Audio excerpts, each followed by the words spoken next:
आचार्य द्रोण ने तुम्हें कई दिव्य अस्त्रों की दीक्षा दी है, परंतु तुम्हें अब भी एक महत्वपूर्ण अस्त्र पाना शेष है पार्थ, पशुपतास्त्र। परंतु फिर से स्मरण करवाता हूं, मार्ग बहुत कठिन होगा और बाधाएं बहुत भयंकर। परंतु आपने ही कहा था ना माधव, यदि लक्ष्य कठिन हो तो मार्ग सरल नहीं होता। आज्ञा दीजिए माधव। यशस्वी भव।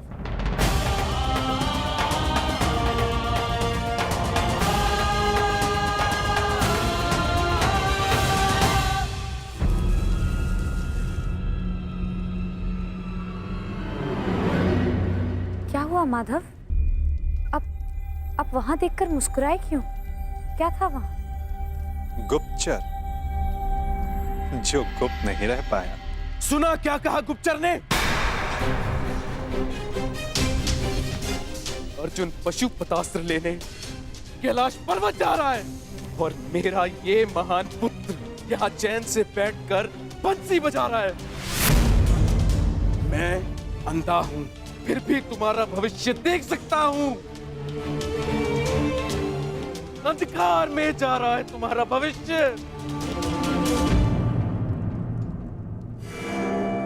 महाराज, आप व्यर्थ ही चिंता करते हैं। अर्जुन का कैलाश पर्वत पहुंचना सरल नहीं होगा। अस्त्र पाना तो बहुत दूर की बात है।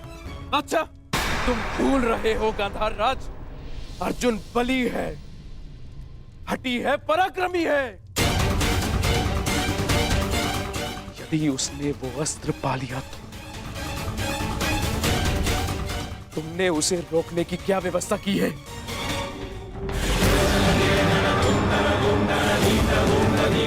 महाराज, आप क्या समझते हैं? इतने दिनों से महर्षि दुर्वासा का सत्कार हम यूं ही कर रहे हैं। महर्षि दुर्वासा के वरदान में बल है, तो श्राप महाबलशाली है। उस अर्जुन ने अपनी यात्रा प्रारंभ तो कर दी है, परंतु दुर्वासा के श्राप के अग्नि से अर्जुन समेत सभी पांडव जलकर भस्म हो जाएंगे।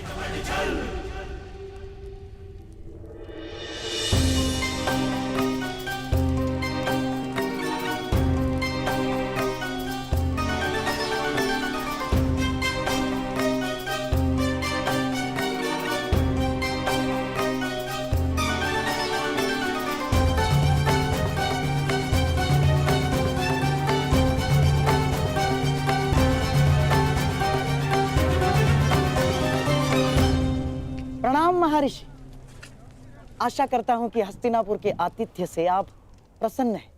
अति प्रसन्न हैं गांधार नरेश। आपके भांजों के परिश्रम और सेवा से हम अत्यधिक प्रसन्न हैं। वरदान मांगो।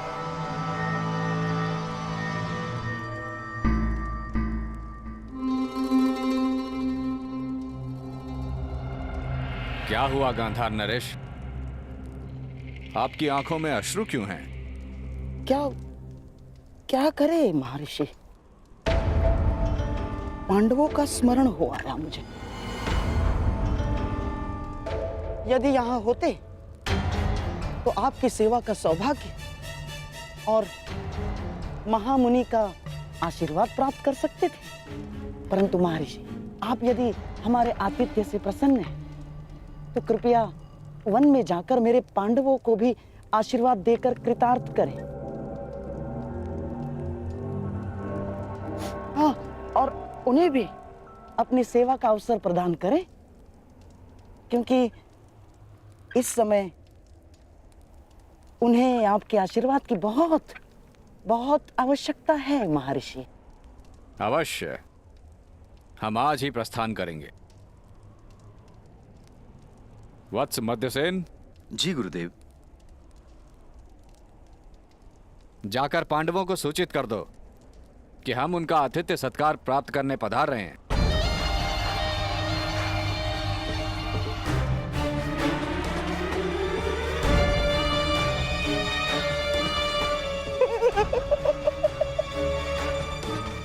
भूखे ब्राह्मण के श्राप से अधिक विध्वंस कुछ नहीं होगा दुर्योधन। और विशेषकर तब जब ब्राह्मण दुर्वासा जैसा हो, जिनका क्रोश और श्राप दोनों उनके वश में नहीं होते। बेचारा अर्जुन पशुपतास्त्र पाने से पहले दुर्वासा मुनि का शापास्त्र पा लेगा और उसमें भस्म हो जाएगा। अब तुम ही बताओ दुर्योधन, पांडव 10,000 शिष्यों के साथ दुर्वासा को भोजन कैसे कराएंगे?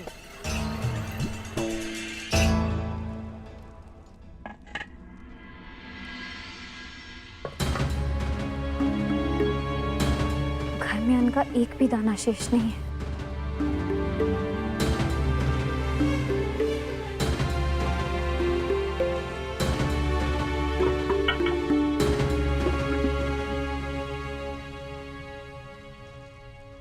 प्रणाम।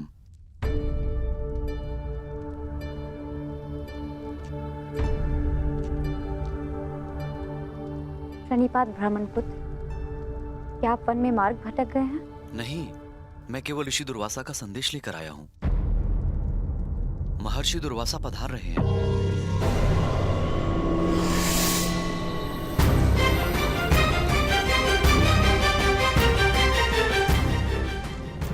निवेदन है कि उनके और उनके 10,000 शिष्यों के सत्कार की व्यवस्था करें।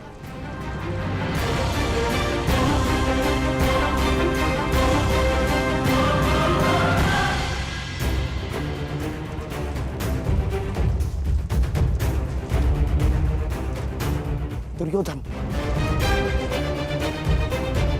जो काम लाक्षागृह नहीं कर पाया, वो काम दुर्वासा का श्राप अवश्य करेगा।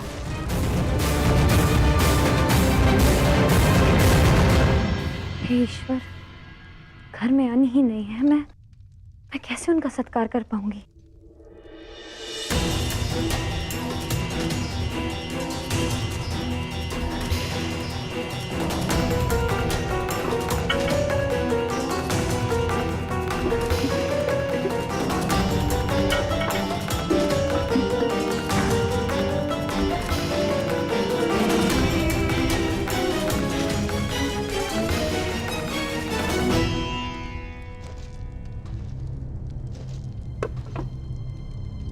महर्षि दुर्वासा पधार गए हैं। हे गोविंद, अब बस आप ही का सहारा है। रक्षा कीजिए गोविंद, सहायता कीजिए।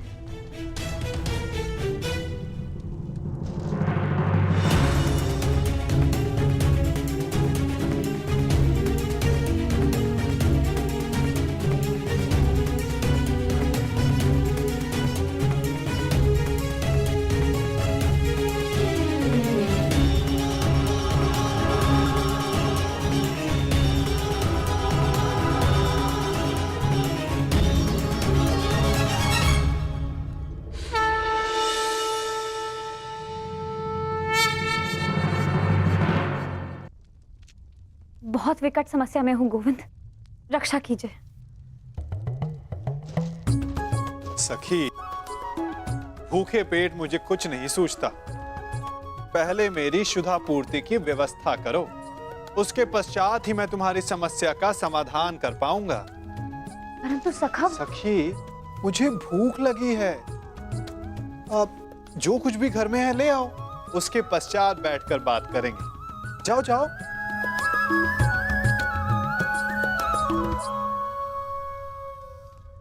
सखी, ऐसे क्या देख रही हो? तुम्हारा सखा भूखा है।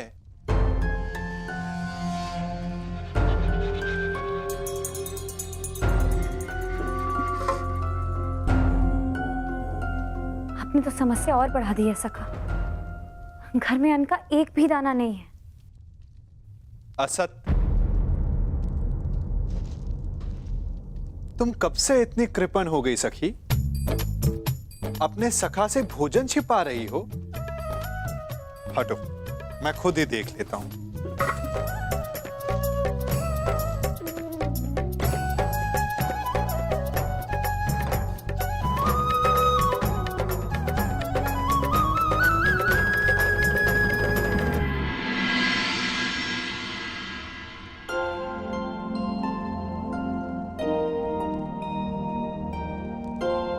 कहा था ना, अपने सखा से तुम भोजन छिपा रही हो। नारायणं नमस्कृत्य नरं चैव नरोत्तमं देवीं सरस्वतीं व्यासं ततो जयमुदीरयेत्। नारायणं नमस्कृत्य नरं चैव नरोत्तमं देवीं सरस्वतीं व्यासं ततो जयमुदीरयेत्।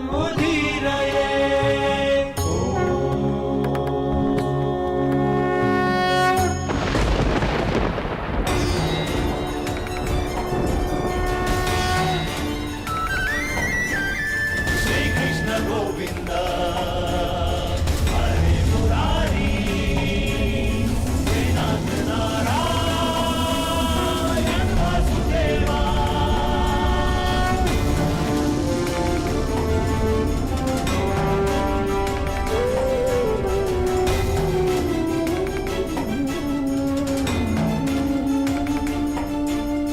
श्रीकृष्ण गोविन्द हरे मुरारी श्रीनाथ नारायण वासुदेवा।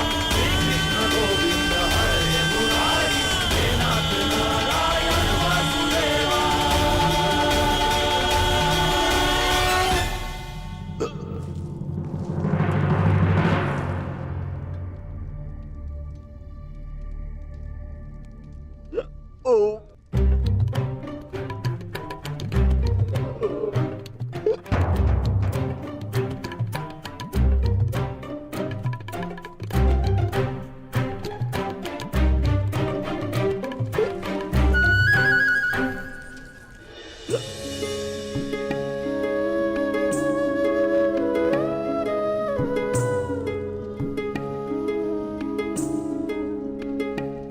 आनंद आ गया सखी, अब जाकर मेरी भूख शांत हुई।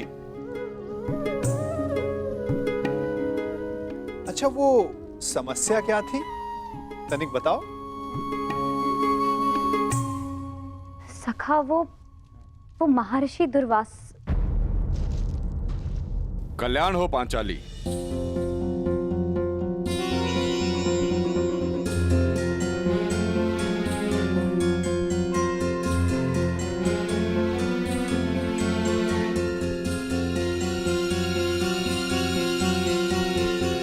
प्रणिपात महर्षि। अखंड सौभाग्यवती भव।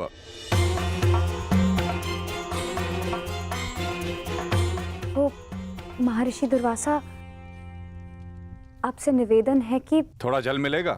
जी जी जी।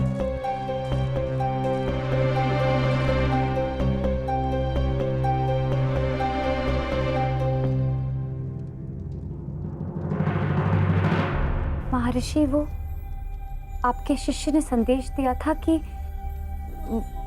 वो भोजन। क्षमा चाहता हूं यज्ञसेनी, अब हम भोजन नहीं कर पाएंगे। हमारा पेट भर चुका है।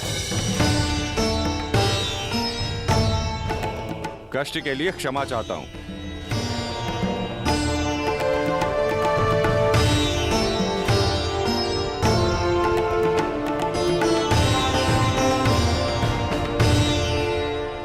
प्रणिपात ऋषिवर।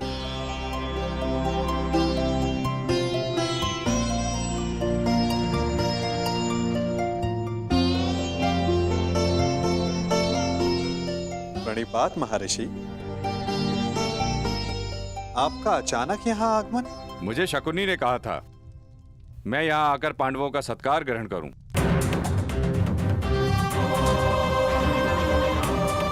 किसी भी साधु को किसी का भोजन और निमंत्रण बिना सोचे समझे स्वीकार नहीं करना चाहिए महर्षि।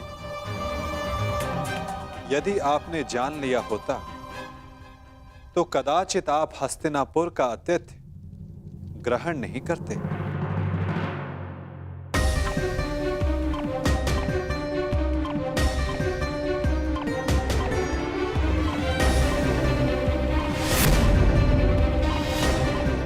जीतने वाला दूसरे के राज्य पर 13 वर्ष का अधिकारी हो और हारने वाले को 12 वर्ष का वनवास और 1 वर्ष के अज्ञातवास पर जाना होगा।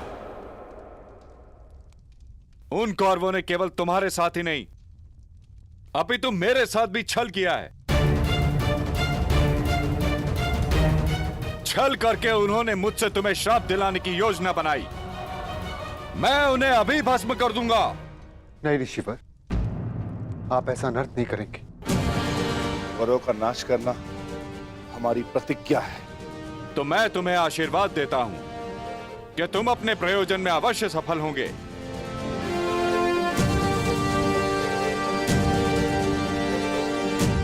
और यदि उन मूर्ख कौरवों ने तुमसे युद्ध किया तो उनका समूल विनाश हो जाएगा।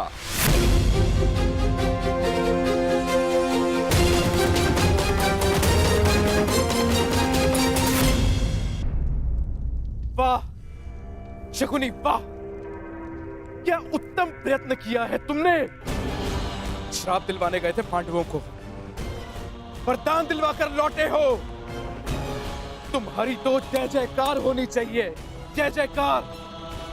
समझ में नहीं आता कैसे पांडवों से हस्तिनापुर की रक्षा की जाए और कैसे अपने इस मूर्ख पुत्र की सुरक्षा की जाए। मैं बताता हूं कि क्या करना है।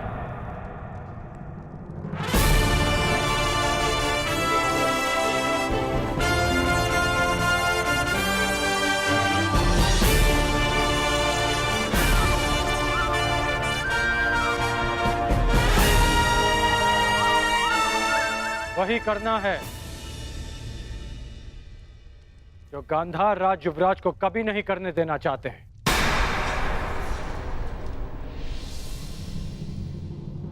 पराक्रम।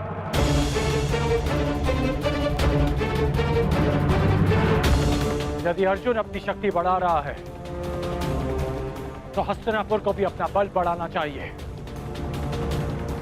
परंतु कैसे बढ़ाओगे बल अंगराज? क्या मेरे सम्राट दुर्योधन को भी कैलाश पर्वत भेज दिया जाए अंगराज? नहीं गांधार राज, ये संभव है दिग्विजय यात्रा करके। दिग्विजय? हमें भारत के सारे राज्यों को हस्तिनापुर के छत्र के नीचे लाना होगा, क्योंकि युद्ध तो होना ही है और युद्ध में सैन्य शक्ति का महत्व किससे छिपा है।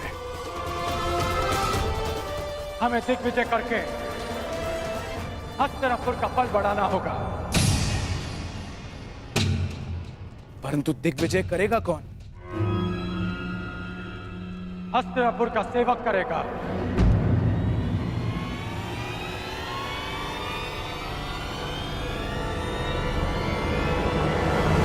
मैं करूंगा दिग्विजय यात्रा। यदि अर्जुन तपस्या से शक्ति प्राप्त करेगा तो मैं अपने पराक्रम से हस्तिनापुर का बल बढ़ाऊंगा।